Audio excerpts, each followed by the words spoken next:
I'm Rebecca, 28 years old.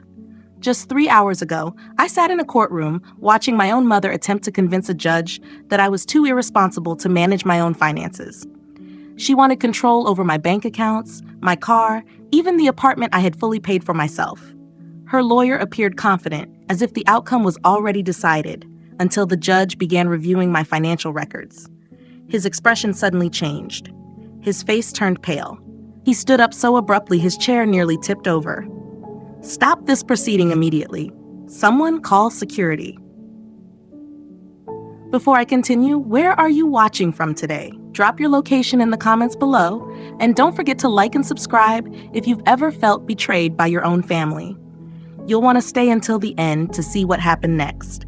Let me take you back to where this situation began. I was 7 years old when my mother decided I was too difficult to handle.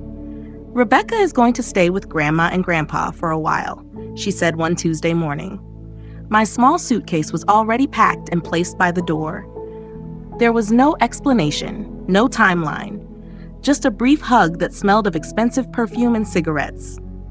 Then she got into her red convertible and drove away to begin a new life, one where having a child didn't interfere with her lifestyle. My grandparents' estate sat on 12 acres of perfectly maintained land in Connecticut. The house itself reflected old wealth, marble floors, crystal chandeliers, and oil paintings worth more than most homes. Despite its grandeur, it became my safe place. Grandmother Eleanor managed the household with precision. Breakfast was served at exactly 7. After school came tutoring sessions, and piano lessons were every Thursday. There were rules for everything: how to set a formal table, which fork to use, how to sit properly, how to speak. "Posture, Rebecca," she would remind me often. "Your spine should be as straight as your character." Grandfather Charles was more gentle, though still reserved. In a family where emotions were rarely shown, his warmth was subtle. He taught me about business over Sunday morning pancakes, explaining compound interest and investment strategies the way others might talk about sports. "Money isn't just about having it," he would say, pointing at his charts. "It's about understanding it, respecting it, and making it work for you, not the other way around." My mother would visit on birthdays and holidays, always bringing expensive gifts and dramatic stories about her latest ventures. She arrived like a whirlwind, promising quality time and bonding moments. But there was always somewhere else she needed to be: a party, a business opportunity, or a new relationship. By the age of 12, I stopped expecting her to take me home. I had realized that home is wherever you are truly wanted. When I turned 14, my mother enrolled me in an expensive boarding school. It was presented as an opportunity to connect with children from influential families. In reality, it created even more distance between us while maintaining her image as a devoted parent. "Ashford Academy will give you opportunities I never had," she said during one of her brief visits, her attention divided between me and her phone. "The best families send their daughters there." What she didn't mention was that it meant seeing her even less. Ashford was exactly what you would expect from a school with such a high tuition. Small class sizes, excellent facilities, and attentive teachers. But it was also filled with students who shared a similar experience, growing up with emotional distance from their families. We were all shaped by environments where achievement mattered more than connection. I focused on academics. Studying felt safer than forming friendships that might not last. Mathematics, in particular, made sense. It followed clear rules, produced reliable outcomes, and offered solutions that worked, unlike family relationships. During school breaks, while others traveled home or went on vacations, I returned to my grandparents' house. There, my grandmother continued refining my etiquette during formal dinners, while my grandfather expanded my knowledge of business. I learned about real estate, stock dividends, and trust management long before I was old enough to drive. "Knowledge is power, Rebecca," my grandfather would say while reviewing spreadsheets with me. "But applied knowledge is freedom." My mother's involvement became even more limited during those years. Birthday calls turned into brief messages. Christmas cards arrived late, often with generic notes like, "Hope you're doing well in school." It felt more like an obligation than genuine care. I graduated as valedictorian at 17 and was accepted into Harvard with a full scholarship. My mother attended the ceremony, arriving 30 minutes late and wearing sunglasses indoors, but she was there. She posed for photos, appearing proud, as though she had contributed to my achievements. "I'm so proud of you, darling," she said, her tone carefully polished. "Harvard, can you imagine? My daughter at Harvard." I could imagine it clearly. I had been working toward it for years, independently. Harvard was where I began to understand who I could become without waiting for anyone's approval. Business school felt natural. Everything my grandfather had taught me started to connect: finance, economics, strategy. I dedicated myself fully to my studies. Graduating with honors wasn't just a goal. It was evidence that I could succeed entirely on my own. My professors noticed my effort, offering research roles and internships that I earned through performance. My mother's communication declined even further. Calls became texts. Gifts were sent through her assistant, expensive but impersonal. When I graduated with top honors, she sent flowers with a short note. "Congratulations!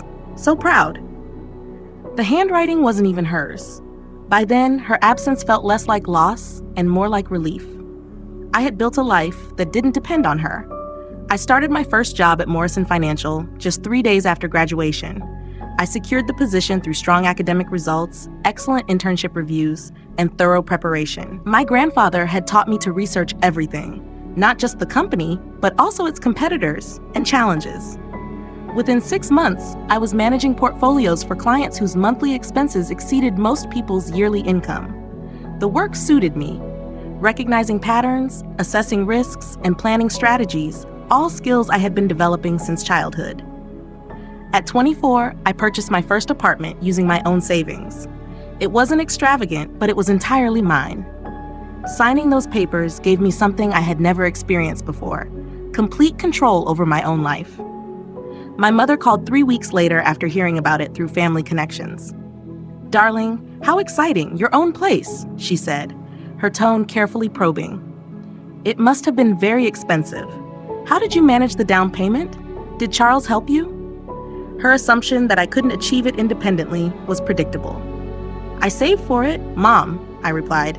"It's called having a job." "Of course," she said quickly. "I just mean, you're so young to be making such large financial decisions. Maybe I should review the paperwork just to be sure everything is in order." That was the first clear sign of the interest that would later damage what little remained of our relationship.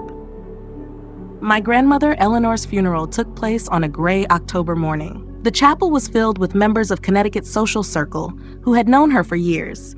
They spoke about her charity work, her refined gatherings, and her commitment to cultural causes. What they couldn't fully express was how she had shaped me into someone capable of standing independently. Every lesson in etiquette, every correction about posture, every expectation of dignity, it was all preparation for a world that would often try to undermine me. Grandfather Charles didn't survive even 6 months without her. The doctors called it heart failure, but I understood it differently. A 47-year marriage doesn't simply end with medical terminology. Some people pass away from a broken heart regardless of what the official report states. The reading of their will took place in the same law office where they had managed business for over 3 decades. Mom arrived 20 minutes late, dressed in black Chanel, carrying an expression of carefully rehearsed grief. In recent years, she had spent more time at their funerals than at their home. The majority of the estate, Mr. Piton read in his steady attorney voice, including all properties, investment portfolios, and business holdings, will be transferred directly to our granddaughter, Rebecca Alexandra Morrison, with the clear condition that these assets remain entirely under her control. The silence that followed was so complete that the ticking of the antique clock became noticeable. "I'm sorry," Mom said, her tone controlled. "Could you repeat that? I believe I misunderstood." Mr. Piton adjusted his glasses and read the section again, word for word. There was no misunderstanding.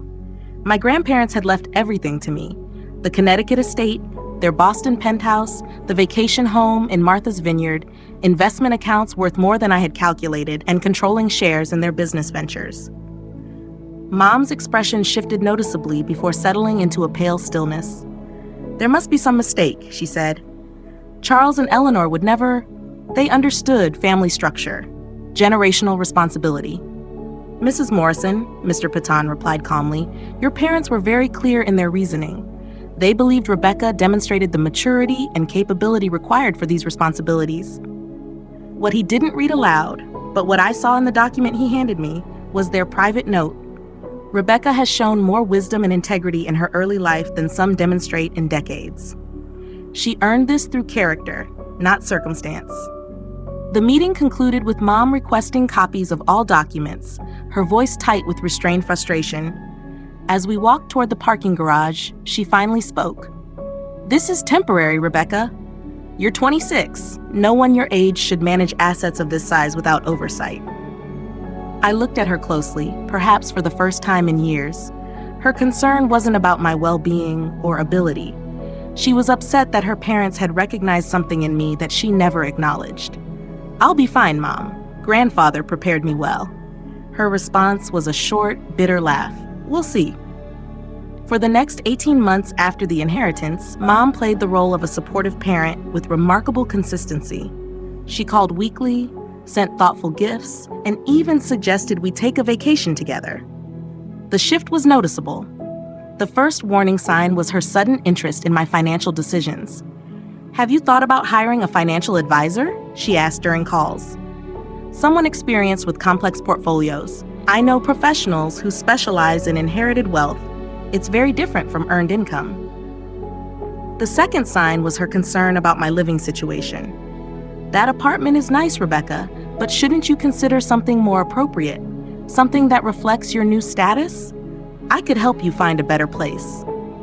By the 15th month, her suggestions became more direct. I've been thinking, it might be wise to place some of the inheritance in both our names, just for tax purposes. Estate planning can be complicated, and everything should be properly protected. I had learned enough from observing my grandparents' social circle to recognize manipulation.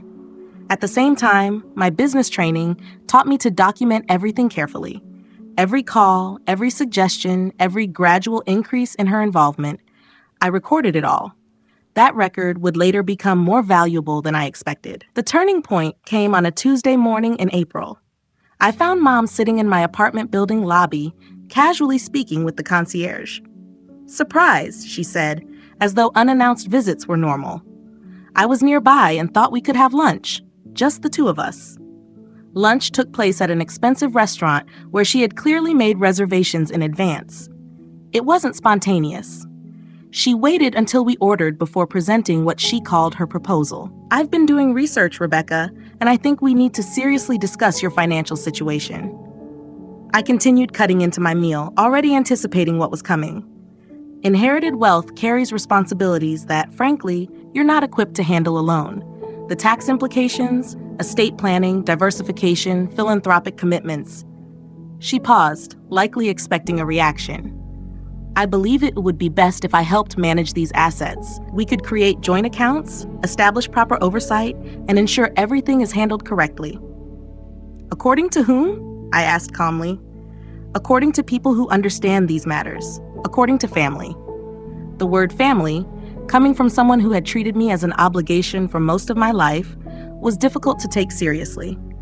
I'll consider it, I replied, choosing not to reveal my thoughts. But internally, I had already made a decision. It was to protect myself. 3 weeks after that lunch, I received a formal letter that changed everything. It didn't come directly from her. Instead, it was from Patterson Williams & Associates, a law firm specializing in family financial disputes. The legal language was complex, but the message was clear. My mother was petitioning the court for conservatorship over my assets, claiming I was mentally unfit to manage my inheritance. I read the document 3 times. Each reading revealed new layers of calculation. According to the petition, I was emotionally unstable, financially inexperienced, and vulnerable to manipulation. The irony was difficult to ignore. The filing included statements from individuals I barely remembered, distant relatives, former classmates, even our old housekeeper, each presenting a version of me that was inaccurate or exaggerated. Yes, I had been quiet as a child, but that was because I was often treated as an inconvenience. Yes, I had focused heavily on academics, but that was the only area where effort was acknowledged. Presented together in legal language, these details created a misleading image of someone incapable of managing her own life. The most serious accusation was that I had isolated my grandparents from their daughter and influenced them for financial gain. According to her narrative, I had manipulated them over years to secure their inheritance. Anyone who knew my grandparents would recognize how unlikely that was. Eleanor and Charles Morrison were not easily influenced, especially not by a child, but the court wouldn't know them personally. It would only see a carefully constructed case from a mother claiming to protect her daughter. I called Mr. Piton immediately. "I've been expecting your call," he said. "That stopped me? You were expecting this?" "Your grandparents anticipated this possibility." I paused. "They did?" "Rebecca, they understood family dynamics very well. They knew their decision might be challenged." "What does that mean?" "It means they prepared for it." "Can you come to my office this afternoon? There are documents you need to review." 3 hours later, I sat in his office reviewing materials I had never seen before: medical evaluations confirming my grandparents' mental competence, psychological assessments, and detailed financial records showing years of deliberate planning. But the most significant item was a large file labeled Rebecca Morrison, Character and Competency Documentation. "Your grandfather compiled this over 5 years," Mr. Piton explained. "Academic records, employment reviews, financial history, testimonials. It's a complete record of your capability." I went through the pages: my Harvard transcript, performance evaluations from Morrison Financial, bank statements showing disciplined financial behavior, and letters from colleagues and professors confirming my professionalism. "He expected this might happen," I said.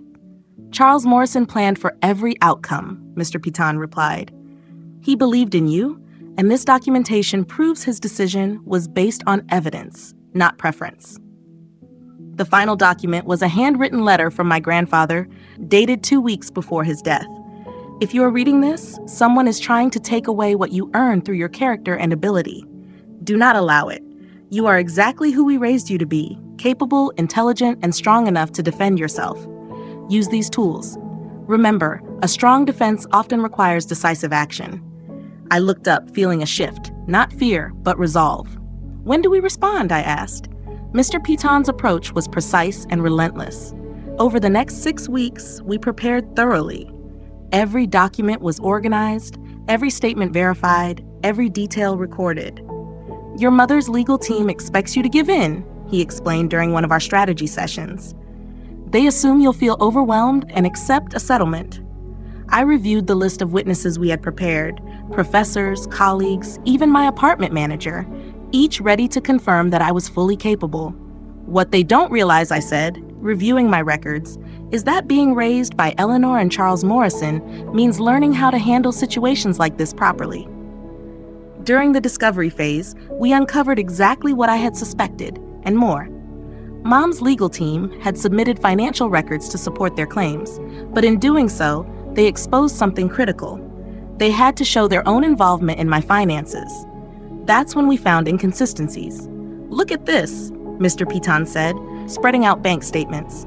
"These transactions were submitted as evidence of your poor financial decisions. But check the dates."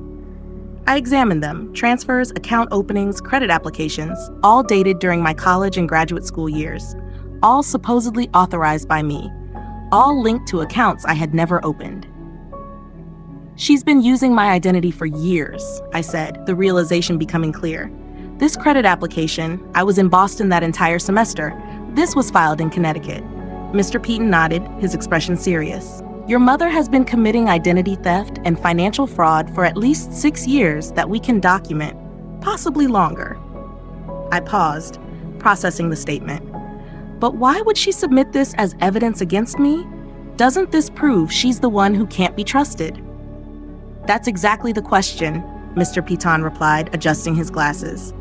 "Either her legal team didn't review these documents carefully, or they assume the court won't notice the inconsistencies. Both possibilities suggest overconfidence." What do you think will happen next? Share your thoughts in the comments below. We spent the following week documenting every fraudulent transaction, every forged signature, and every account opened without my knowledge. The pattern was clear and difficult to dispute. Mom had systematically used my identity to access credit, open accounts, and conduct financial activity in my name, all while building a legal case that I was incapable of managing my own finances. The irony here, Mr. Piton noted, is that by submitting these records as evidence of your incompetence, she has actually provided documented proof of her own misconduct. The discovery that shifted everything came from an unexpected source. While reviewing the list of character witnesses her legal team intended to call, I noticed a familiar name, Patricia Henley, my grandmother Eleanor's personal assistant for nearly 15 years. "I need to speak with Patricia," I told Mr. Piton. "If she's testifying for my mother, something isn't right." Patricia had known my grandparents better than almost anyone. When I contacted her, the conversation clarified the situation immediately. "Rebecca," she said, clearly relieved, "I've been hoping someone would reach out. I never agreed to testify for your mother. That law firm contacted me and asked about your grandparents' final years. I told them the truth, that Charles and Eleanor were mentally sharp and fully capable until the end. I don't know how my name ended up on their witness list." "What exactly did you tell them?" I asked.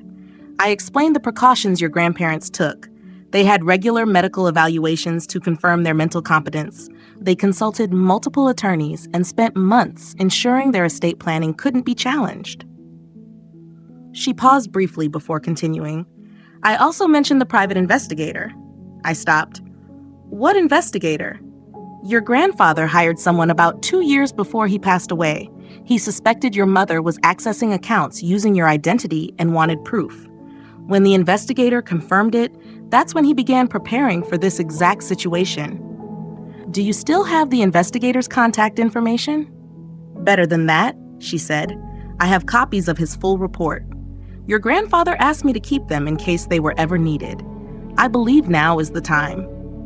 3 days later, I sat in Mr. Paton's office reviewing one of the most detailed financial investigations I had ever seen. The report traced my mother's activities back nearly 8 years. It documented identity theft, unauthorized account access, forged powers of attorney, and what appeared to be a broader pattern of financial exploitation involving elderly clients she had worked with. "This changes everything," Mr. Piton said. "We're no longer just defending against a conservatorship claim. We now have grounds to pursue criminal charges." "Wouldn't that make this personal?" I asked. "Turn it into a family conflict rather than a legal matter?" He gave a slight smile. "This was always personal. Your mother made it personal when she attempted to take control of your assets through the court system. The difference now is that we have evidence to respond appropriately." Judge Harrison Mitchell had a reputation for running his courtroom with strict discipline, punctual, professional, and unwilling to tolerate unnecessary theatrics. At 68, he had handled nearly every type of family dispute.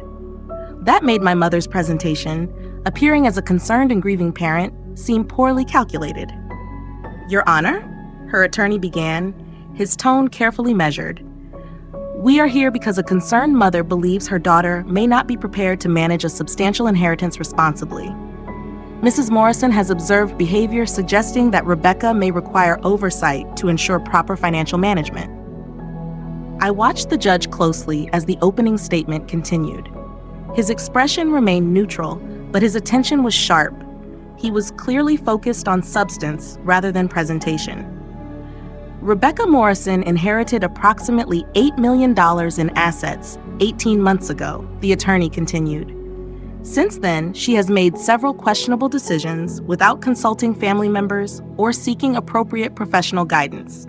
We are not requesting removal of these assets, only that proper oversight be established to protect her interests." The argument was structured to sound reasonable. Without context, it could have been persuasive. Mr. Piton's opening statement was shorter and direct. "Your Honor, this is not a case about protecting a vulnerable individual. This is a case of an estranged parent attempting to gain legal control over assets she believes should have been hers. The evidence will demonstrate that Rebecca Morrison is fully capable of managing her inheritance and has done so effectively. More importantly, the evidence will show that the petitioner has engaged in ongoing financial fraud using her daughter's identity. That statement immediately drew the judge's attention.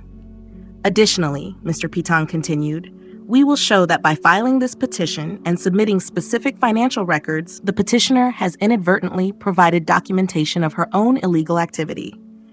My mother's expression changed noticeably. It appeared her legal team had not anticipated this line of argument.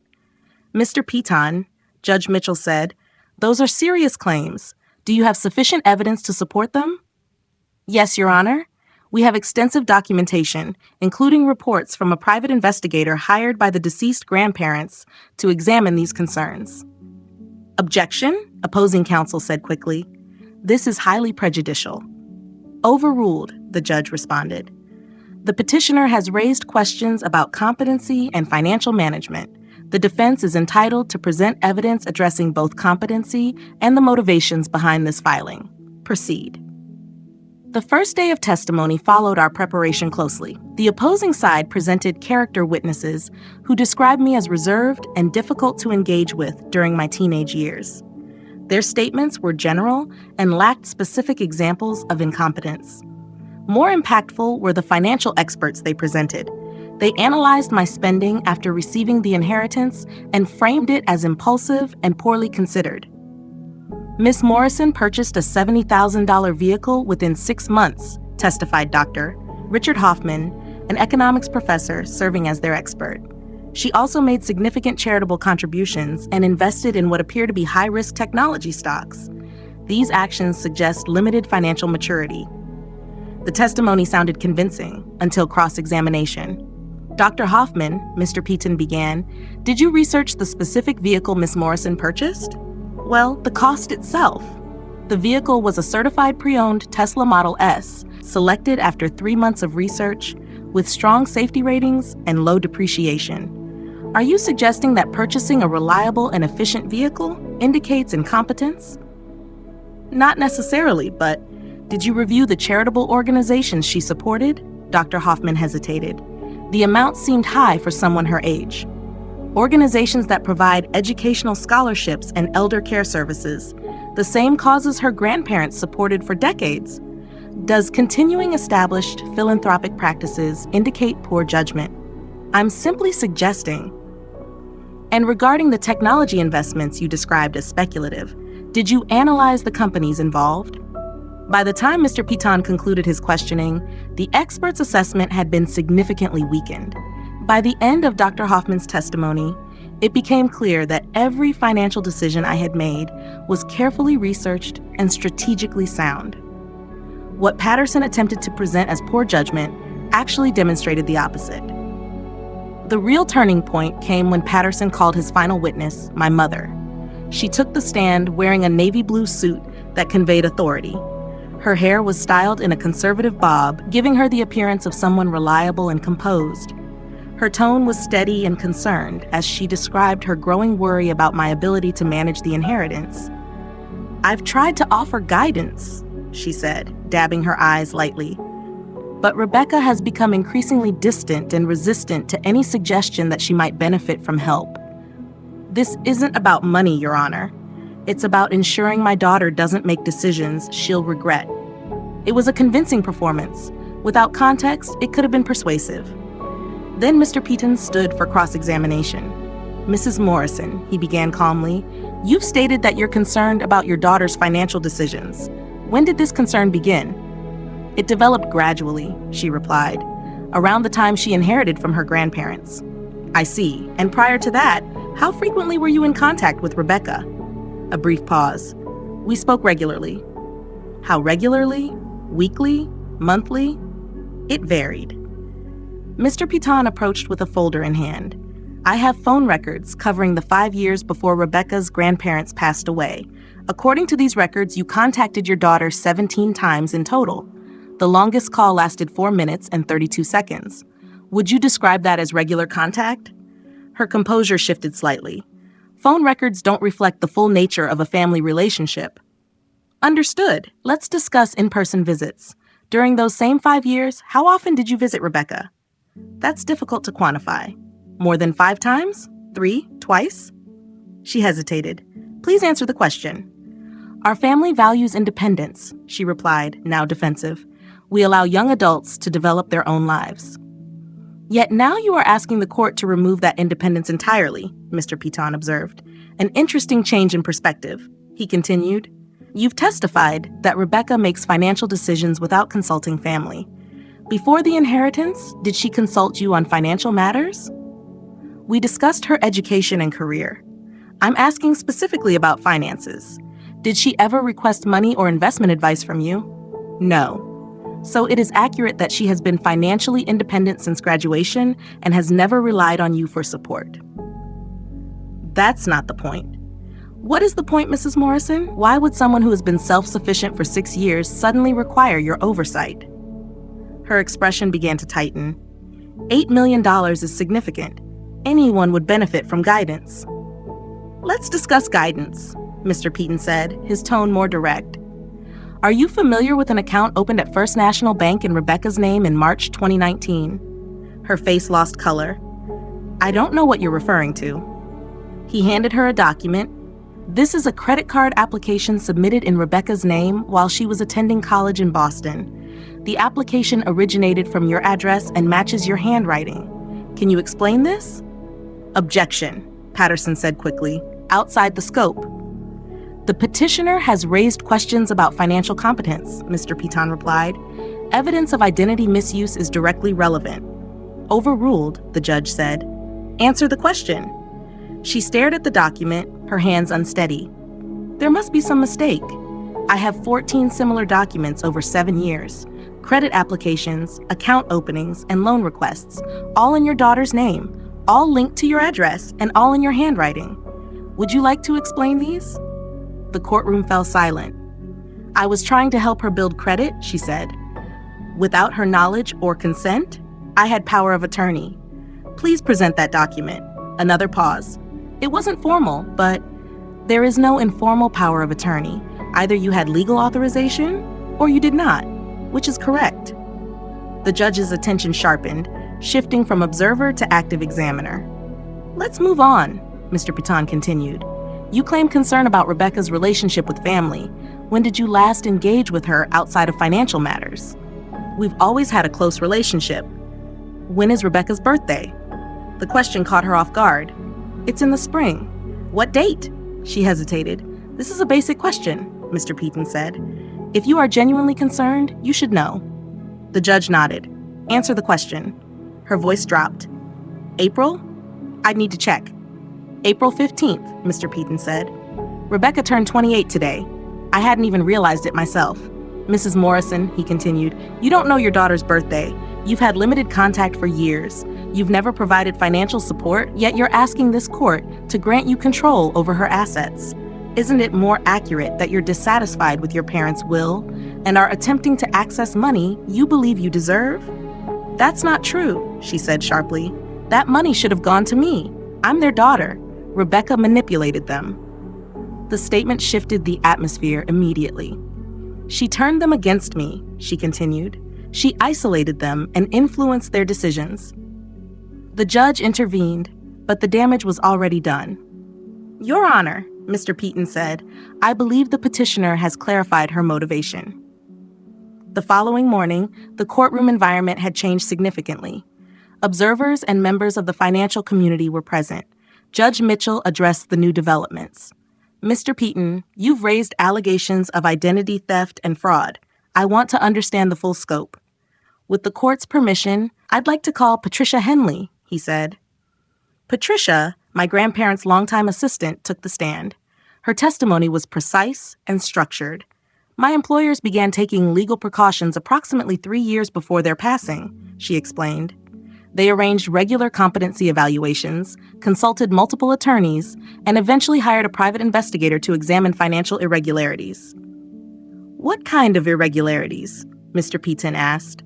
Unauthorized accounts opened in Rebecca's name, loan applications submitted without her knowledge, repeated attempts by Mrs. Morrison to access accounts using her daughter's personal information. The testimony continued, supported by documentation. They also created detailed records of their decision-making process, Patricia added, including documented conversations about estate planning. Recorded conversations? The judge asked. Yes, Your Honor, recorded with consent during family discussions. An audio recording was introduced. My mother's voice played, clear and direct. "You cannot seriously consider leaving everything to Rebecca," she said in the recording. "She doesn't understand this level of responsibility." My grandfather responded calmly, outlining my academic and professional qualifications. The exchange continued, revealing a clear difference in perspective. Hers focused on entitlement, his on capability. Additional recordings reinforced the same pattern, her challenging the decision, and my grandfather defending it with specific examples of my responsibility and involvement. By the end, the contrast between her testimony and her recorded statements was evident. The judge addressed her attorney. "Does your client wish to withdraw the petition?" After a brief consultation, the response was no. Mr. Piton then called me to testify. I outlined how I managed the inheritance, maintaining the existing investment structure, adjusting allocations to reduce risk, setting up charitable funds, and managing property expenses responsibly. I described my professional background, graduating with honors, working in finance, managing high-value portfolios, and maintaining consistent performance.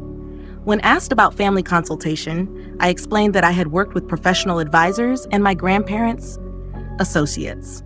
My mother had not been involved because she had never shown interest previously. I then addressed the broader issue. "My mother left when I was 7, I said. For over 2 decades, our contact was minimal. After the inheritance, her interest increased significantly. This was not concern. It was a reaction to not receiving the assets." I presented documentation supporting my competency. "If legal control over my finances is granted," I added, "it would likely result in misuse, given the pattern already established." When asked if I wanted a relationship with her, I answered honestly. I wanted that for many years, but relationships require consistency, not control. After testimony concluded, the judge recessed briefly before returning with a decision. "In over 2 decades, I have handled many family disputes," he said. "This case is distinct." He confirmed that I was fully capable of managing my assets and that there was no justification for conservatorship. He also addressed the underlying issue. The evidence indicates that this petition was motivated by dissatisfaction with the will, not concern for welfare. He further noted the documented financial misconduct and ordered that all materials be forwarded for investigation. The petition was denied. Court costs were assigned to my mother. 3 months later, formal charges were filed. She ultimately pleaded guilty to avoid trial and received supervised probation along with restitution requirements. I did not hear from her again. The inheritance allowed me to establish my own financial planning firm, focusing on helping families navigate complex financial transitions responsibly. If this story resonated with you, consider liking and subscribing for more content about family, finances, and personal boundaries. Sometimes the most effective decision is to stop enabling harmful behavior. You may not be able to change others, but you can choose not to let them affect your future.